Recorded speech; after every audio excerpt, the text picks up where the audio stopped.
This is baby's custard. Milk, eggs, vanilla, strictly nursery stuff. But add cake, fruit, almonds, and a whisper of rum, and you have Glamour pudding today on the French Chef.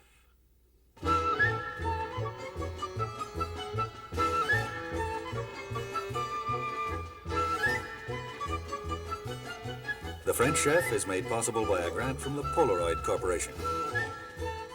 Welcome to the French Chef. I'm Julia Child. Some of the most complicated looking desserts like this are really made out of the simplest ingredients. And certainly the most simple ingredients of all is custard. There's a little baby's custard that started this whole thing out. It's custard seems a little bit out of fashion now. Maybe it's because people associate it with ready mixes and baby food.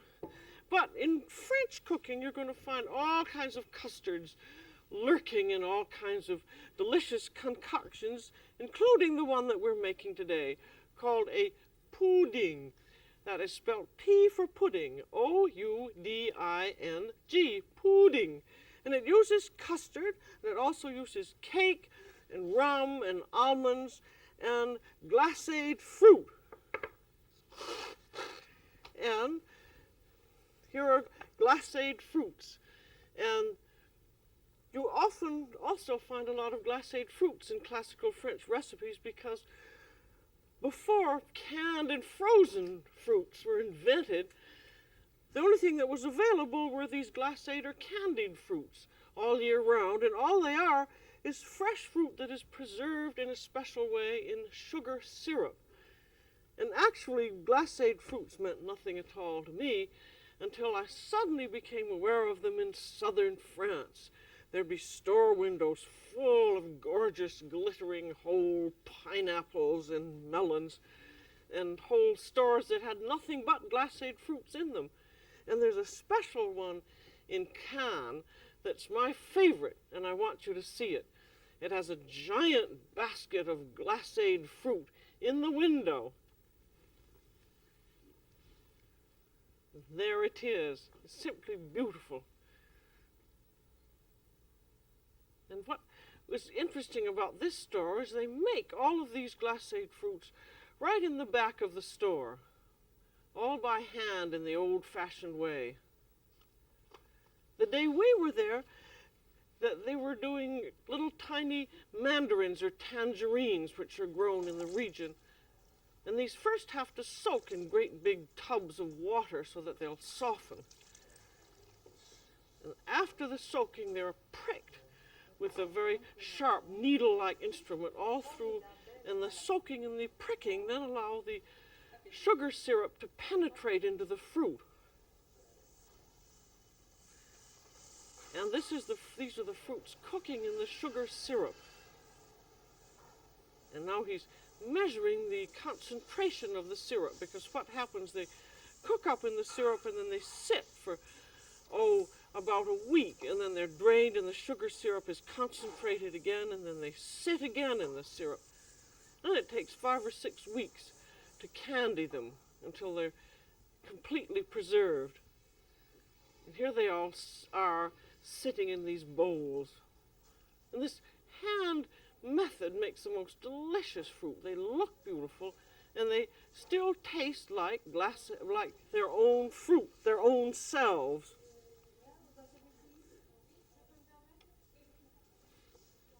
It was really seeing all that glamorous glaced fruit in the south of France that gave me the idea of doing this glamorous pudding. And these puddings are made out of American glaced fruits. And as you'll see, you could see through the almond walls, there's fruit all around inside that's cooked in them. And then they have these little decorations of cherries on top. And we also in this country make glaced fruits, and it comes, I think, mostly from California and Florida. And here is a fancy collection of luxurious fruits from Florida. And here's a collection of mixed glaced fruits from the supermarket. And this is a combination of fruit peels and cherries, and then here are just some plain cherries from the supermarket.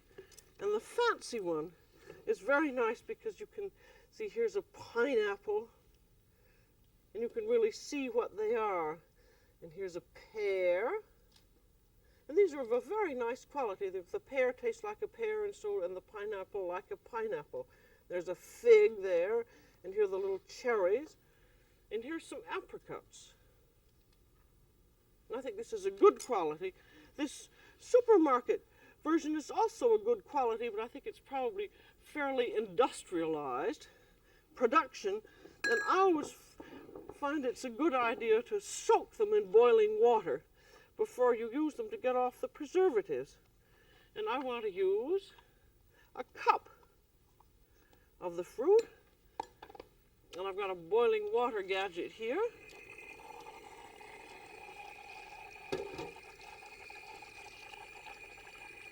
And they just need to be really washed off, soaked for just about a minute or two. And then they're ready to use. And then I'm going to do the same thing with the cherries, because I'm going to use the cherries as a special decoration on the top of the dessert. And I want to have them, and I'm going to cut them in half through the stem.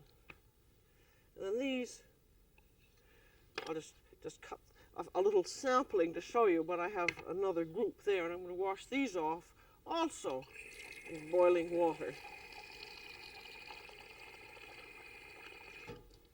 I think whether or not to wash depends on the quality of the fruit, and just taste it and see what you think of it. And if it does have a very slightly preserved taste, simply wash the fruit off.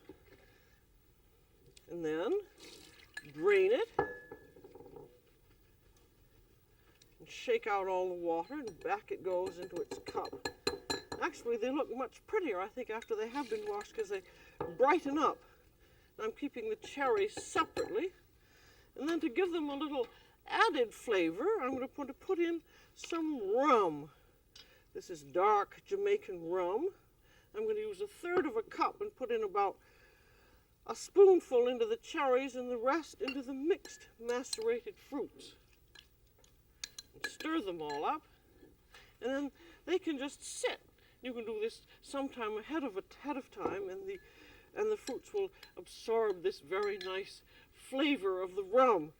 Or if you didn't want to use, well, it'd be too bad if you didn't like to use rum. You could use kirsch, or, well, it'd be too bad if you didn't like to use any liqueur. Some people don't, but you could just omit that if you wanted to. And now we come to the section of the custard. I'm going to make about 5 cups of custard, and with 1 quart of milk. And there's some hot milk with a nice skin on top of it, which I shall dispose of. And I'm going to have 5 whole eggs and 5 yolks. And that may seem like a rather strange combination for a custard, 5 whole eggs and 5 yolks. But if you could make a custard out of nothing but yolks, but it would be immensely extravagant. Or you could make a custard out of nothing but whole eggs, but then it would be a little bit stiff, because the egg whites stiffen the custard. So a nice combination is half and half.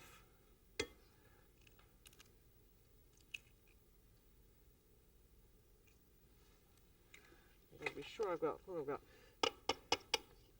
2. That goes my 3rd. And the nice thing about it's nice to have egg whites, because you can freeze them, as you know. You just freeze them in a covered jar. And remember that 1 egg white is 2 tablespoons. And then you can do all kinds of things with the egg whites, such as strawberry souffle or meringues. Remember, we had some apples with meringues on them, which were absolutely delicious. So you can, it really is a nice thing to have extra egg whites. Now this is going to be an unmolded custard, and these are the standard measurements for an unmolded custard, or as the French call it, a crème renversée, or an unmolded custard. And then this gets beaten up. That's going to have 1 cup of sugar beaten in. That's 5 whole eggs and 5 yolks. And these are U.S. graded large eggs. And 1 cup of sugar, all beaten together. And they just need to be thoroughly mixed. Then milk goes dribble, dribble in. And the reason you add it slowly is so that you're not going to scramble the egg yolks, the eggs. And one reason also that you put in the sugar and beat it up was so that the sugar dilutes the eggs a little bit and also helps prevent them from scrambling. This is, of course, you're not cooking the custard yet. This is off heat. Just remember to beat in your hot milk gradually. And the reason you use hot milk is so that you can start the custard cooking rather quickly. If you put in very cold milk, it will just take longer to cook. And then it's going to have 1 tablespoon of vanilla. You could use a vanilla bean in here, but I don't think, because it's going to have rum, there's any need for using a vanilla bean. There's the bean, and it always comes in a little bottle. And if you want to use the bean, you just let it steep in the milk for about 10 or 15 minutes over heat. And then the bean gives off its delicious taste. And then you wash it off and put it back in its little glass jar and use it again. Now this is the basic custard mix, and as you can see, that's terribly easy, just eggs and sugar and milk and vanilla.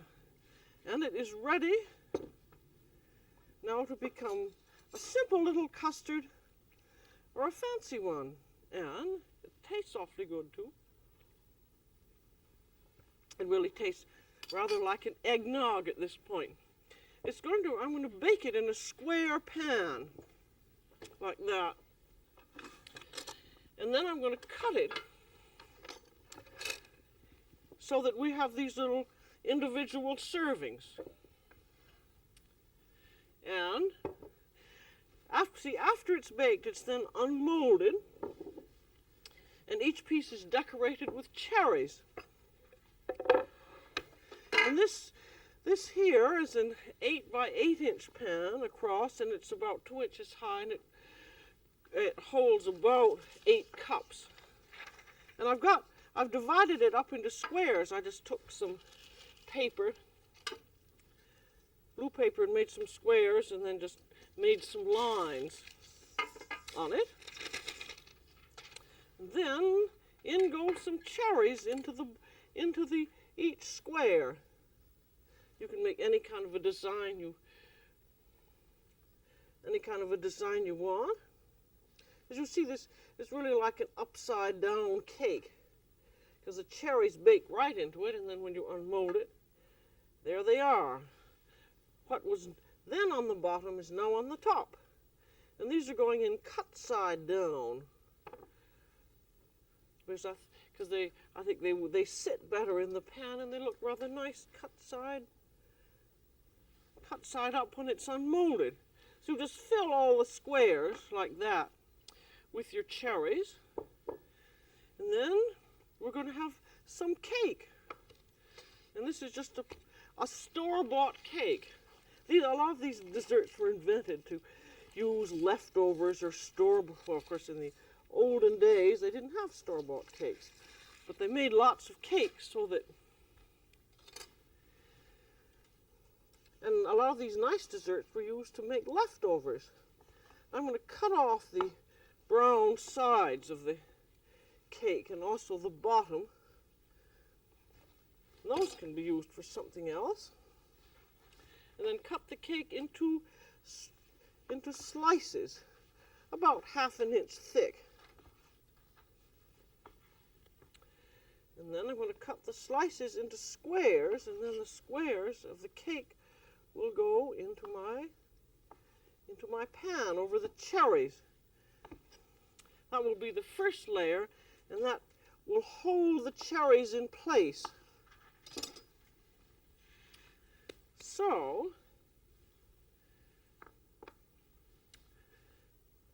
one piece of cake on top of each little group of cherries.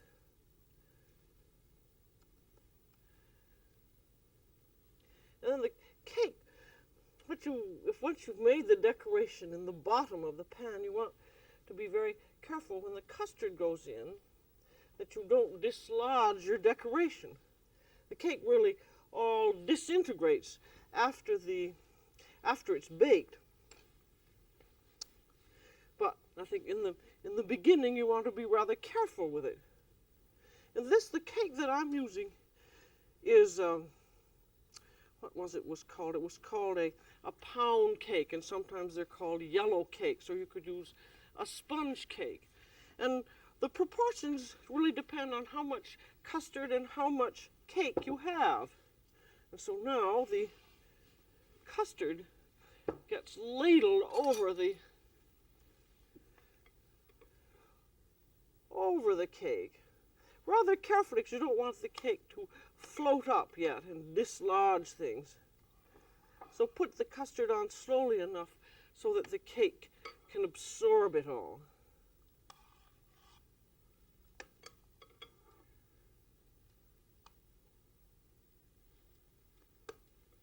Well, I think these custards are really so easy to do that they have been sometimes taken over by nasty institutional cooks who try and cheapen the recipe by not using fresh eggs, and that's the fruit now that just goes on top to be spread around rather evenly. And then we'll put on little bits more cake, and this just depends on how much you have.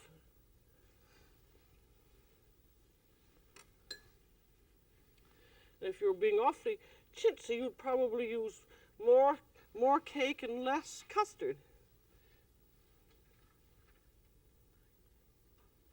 And then more custard goes on, and you just keep right on until you've filled up the pan.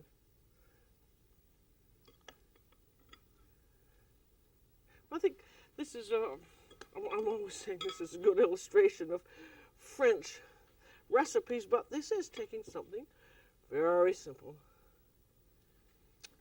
and making something very pretty out of it. And its deliciousness depends really entirely on the ingredients. If you're using egg powder rather than real eggs, or powdered milk rather than real milk, or cutting corners, then you wouldn't be getting what was really good, which you should have. And I think that's very often why a lot of these famous recipes go out of favor, is because people have abused them and have cheated on them. But I think when you have them properly done, they're just delicious, and you realize why they're so famous.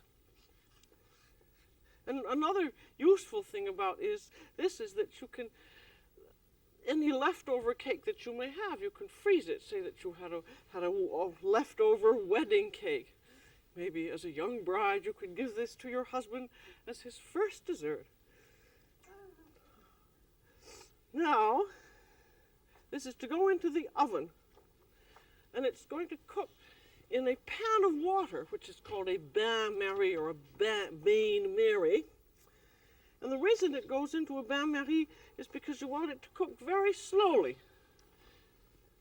And if you have it in a pan of water, the harsh heat of the oven can't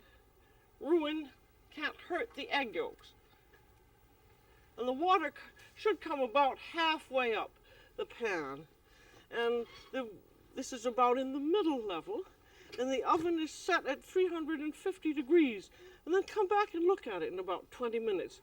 And the water should never actually simmer. It should never actually really bubble. It should be just what they call shiver, little tiny bubbles that are coming up very quietly.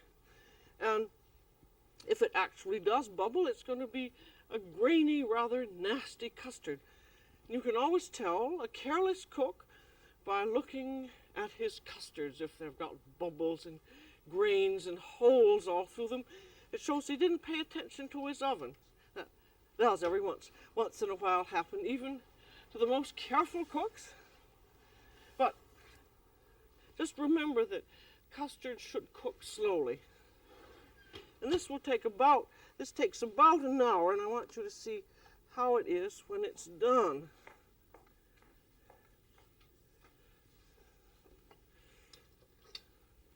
You take a little knife or a skewer and put it in, and it should come out perfectly clean. See, that's clean. And then also, it's begun. This is has sat in a cool oven for a little while, but you will notice that this has begun to come away from the pan. But with yours, as soon as you can take it with your fingers and budge it like this, and you can see that it will come apart, will come down, that then it is then done. And now you want to let it rest for at least 20 minutes, or you could even rest overnight until, so that it will settle down, and then you can unmold it. Now that oven, remember in the oven it's about an hour of baking in a pan of water. You start it at 350 degrees, and then you turn the oven down to about 325, and don't let the water in the pan bubble. And while this is cooling off, I'm going to make the apricot glaze, because you want this to glitter after it's unmolded. And apricot glaze is simply just apricot jam that you buy anywhere, and then you put it through a sieve, because there are usually bits of apricot skin and so forth left in it. Then you boil it down for about half a tablespoon. Half a cup of strained apricot jam, about a tablespoon of sugar. And you let it boil up until it is thick. Not thick, until it is sticky. And the last drops that fall off your spoon are sticky, and also if you pick it up in your fingers, it feels sticky. Awfully hot, too. And then you want to use it while it is still warm. So you can make it ahead of time and then reheat it. Or if you make a whole lot of it, you can. You can put it back in the jar and use it again. Now I'm going to unmold this. And your custard can be served either warm, tepid, or cold. It really doesn't make any difference. Now this should come right out. And then I'm going to put on my glasses to see if that paper is still on. Yes, it probably is. Now, there comes the paper off, and there are those little cherry decorations. Isn't that? It's very cute, isn't it? Now, you can serve it just like this if you'd like, or you can cut it into little serving portions, which I think is fun to do. You take a little kind of a spatula,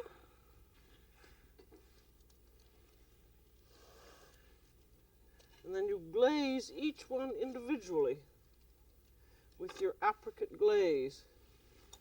And cut that quite well.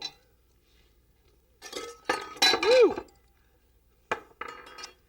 Messy, and that was hot. I would have been hurried to have made all of this and then dropped the whole thing. There, I'm being awfully messy today. There.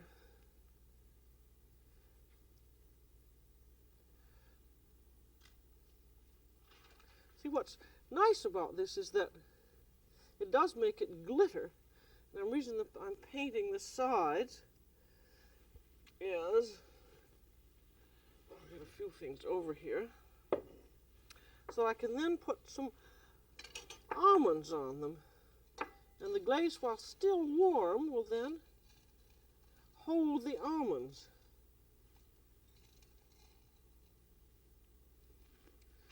And then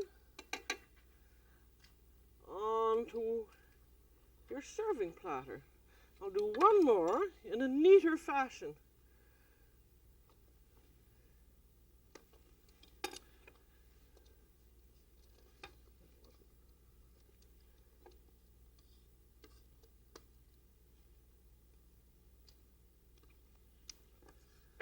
There.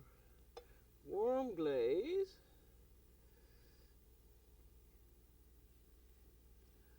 See, the reason you boil that glaze down is so that it will act rather like a glue. There's on the top to give a little glitter on that. And on go the nuts. One thing about these are chopped almonds, and one thing I was told by the almond growers is that if you're going to keep almonds, you should keep them in the freezer so that they won't go rancid on you, and they'll keep for indefinitely. Now, there are two secrets, remembering when you're making a custard. And one is that you beat in the hot milk very slowly, and the other one is that you don't let the water bubble in the pan.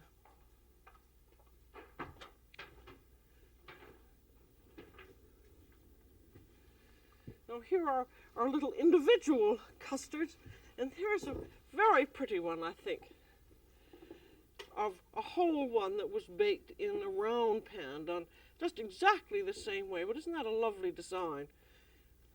And I'm going to cut this so you can see how it looks.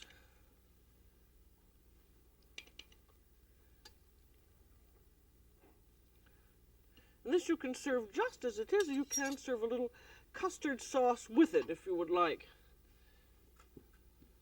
And that's how it looks when it's cut. And a wine is always nice to serve with it. You can serve a sweet wine like a Vouvray or a Barsac or a sweet champagne. And you can have this as a dessert, or you can have it if you're going to have a French type of tea party called a goûter, which would be delicious. So I must say I think this is a charming dessert. It's so pretty to look at, and with these colorful fruits under a glittering glaze, it is really innocent little Cinderella custard transformed into chic, worldly Glamour pudding. That's all for today on The French Chef. This is Julia Child. Bon appétit.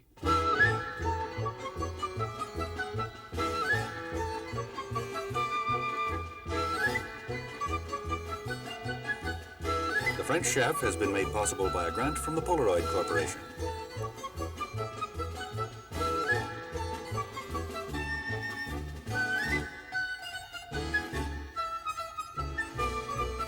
Julia Child is co-author of Mastering the Art of French Cooking, Volumes 1 and 2.